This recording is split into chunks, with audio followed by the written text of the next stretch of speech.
A little bonus footage on the Chevy truck. Guess what I got in the mail? A used PCM from a 1990 Blazer 350 TBI.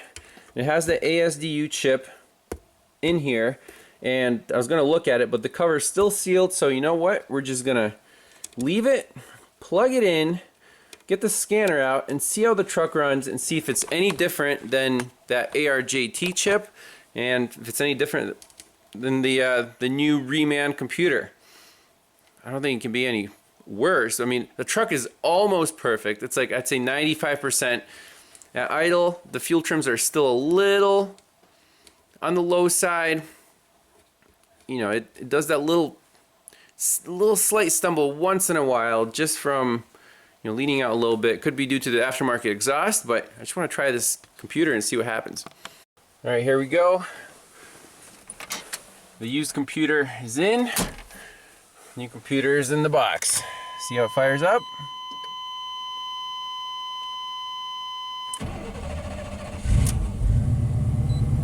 Okay.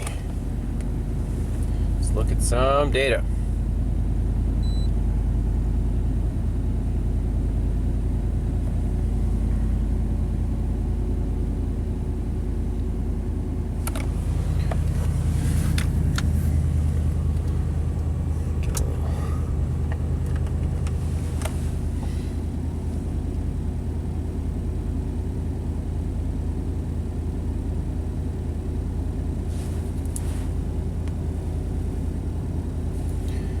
Do road test data. Make sure we don't mess with the idle settings.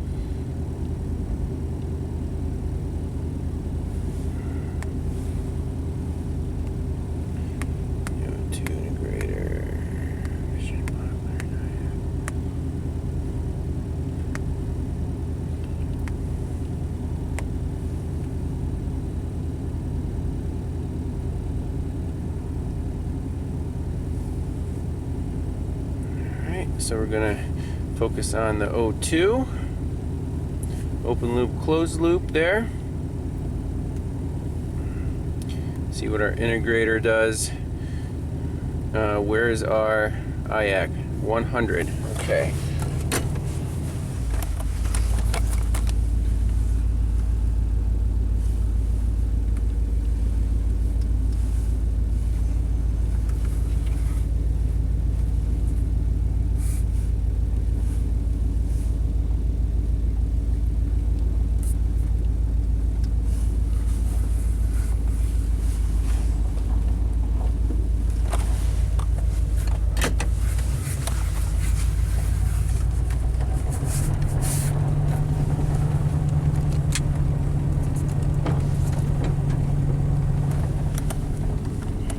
Still in open loop.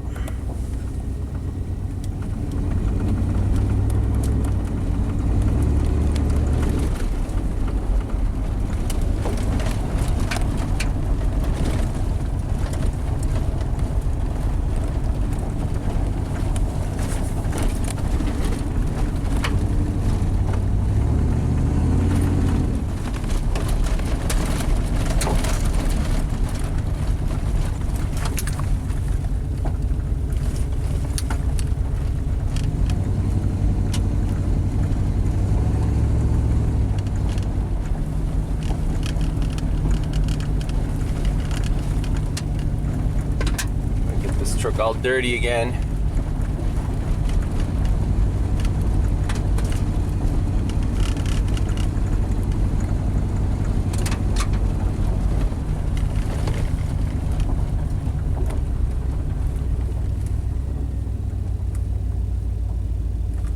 I'm wondering why it's staying in open loop for so long with the ASDU chip. So here's a moment of truth. We're in gear, we're warmed up, idling. Block learns at 122. Hey, that's that's really good.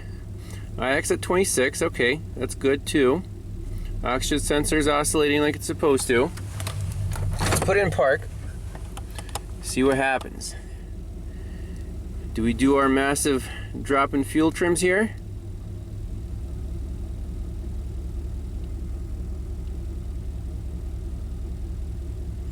No, we don't. We're at 119, 126.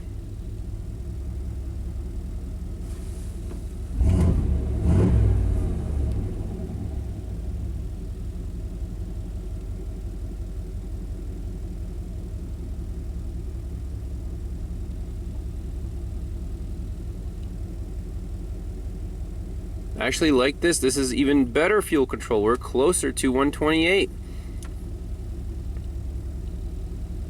RPM's at 650. Let's keep driving it, warming up all the way. All right, last shot here. We're in gear. Idle's at 550. Block learn integrator doing great. Oxygen sensor doing great. Absolutely zero stumble. Looks fantastic. Put it in park.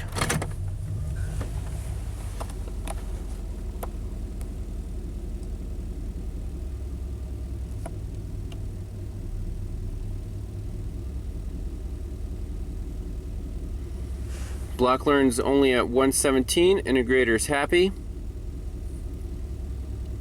Nice stable idle. Oxygen sensor still oscillating. So this truck likes this computer and the ASDU chip combo, and that's the way we're going to leave it. Finally got it. That was awesome.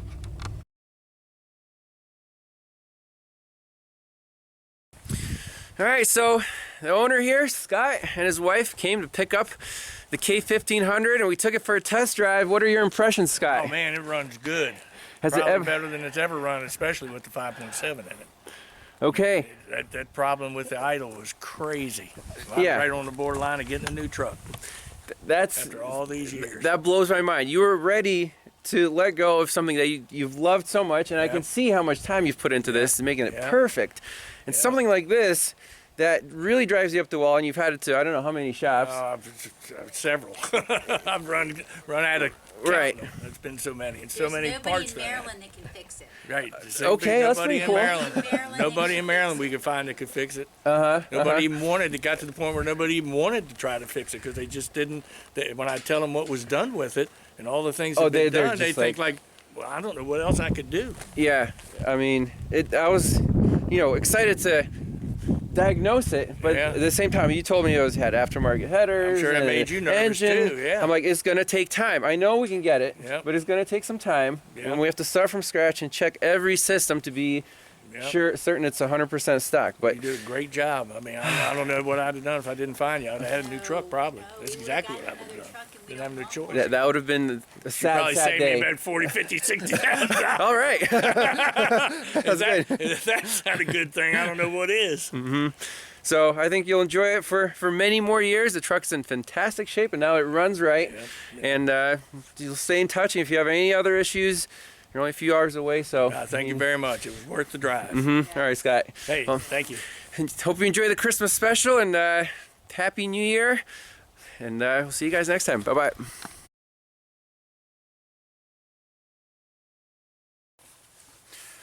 Well, wow, what a case study. I just wanted to follow up. The owner has been driving the Chevy truck for about a month since he picked it up.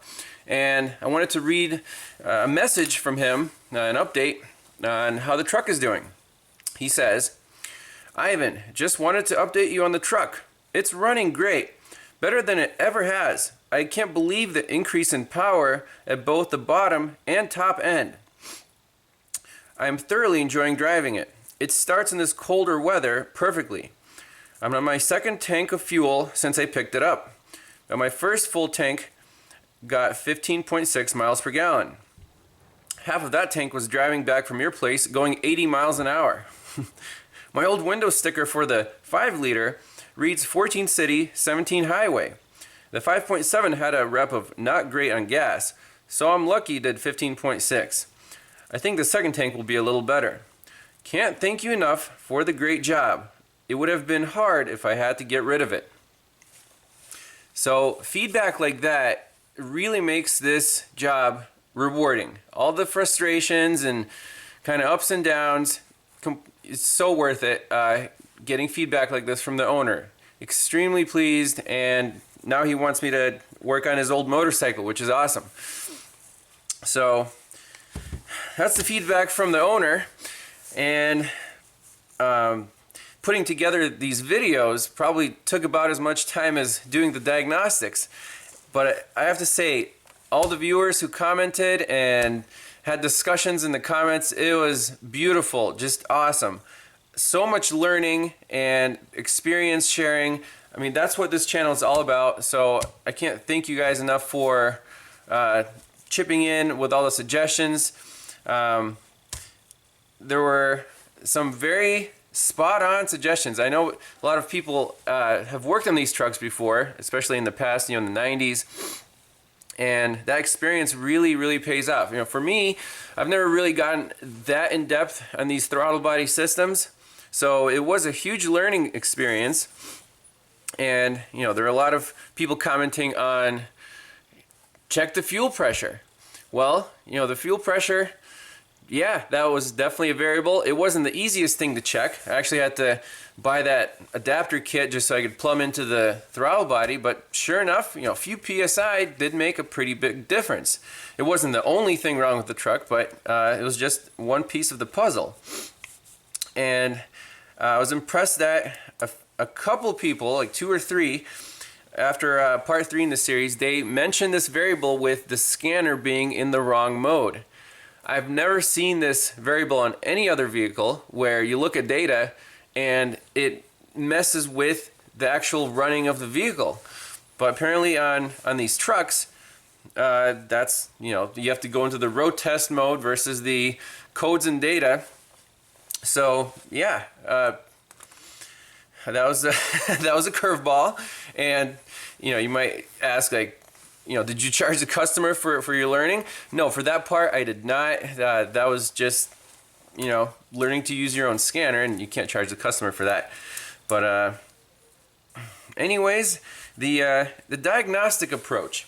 So for something like this, where there's just so many variables, this was the most time-consuming diagnosis that I've done to date, in terms of, you just have to go through this thing with a fine-tooth comb. The owner made a big investment in the truck, and he wants it right. He wants it driving perfectly, and he drove it all the way up here. So you really have to take the time, and the owner wants it right. So he's willing to pay for whatever time it takes to get it right.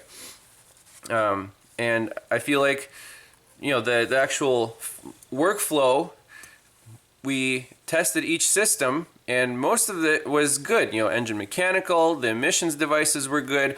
The ignition timing was almost perfect. We tweaked that a little bit. The prompt chip we knew was incorrect, so that's why I went and got the proper prompt chip before proceeding, because that was just one variable, and if you don't fix that, then the rest of the diagnosis could be flawed. The oxygen sensor, again, the original one was working, but replacing it, we saw a substantial improvement in the response. So again, especially for a $30 sensor, you might as well just start fresh, because this thing has been running so poorly. That sensor was carboned up and not responding as well as it should have. So again, just chipping away at it, and we got there. We finally got there. I just want to say thanks a lot for watching, and have a great Merry Christmas, and really excited for 2020. I think I'm going to set up an Amazon store with some of my favorite diagnostic equipment, because people are asking for links to these tools, and I feel like it would be a nice place to just put them all in on one page, so people know what my favorite tools are and what I prefer to use. And then also working on some swag. People have been asking for t-shirts. Yeah, we'll set up like an online store with some Pine Hollow Auto Diagnostics swag and gear. But anyways, just thanks a lot for watching. Stay tuned for more, and We'll see you in the next one. Bye-bye.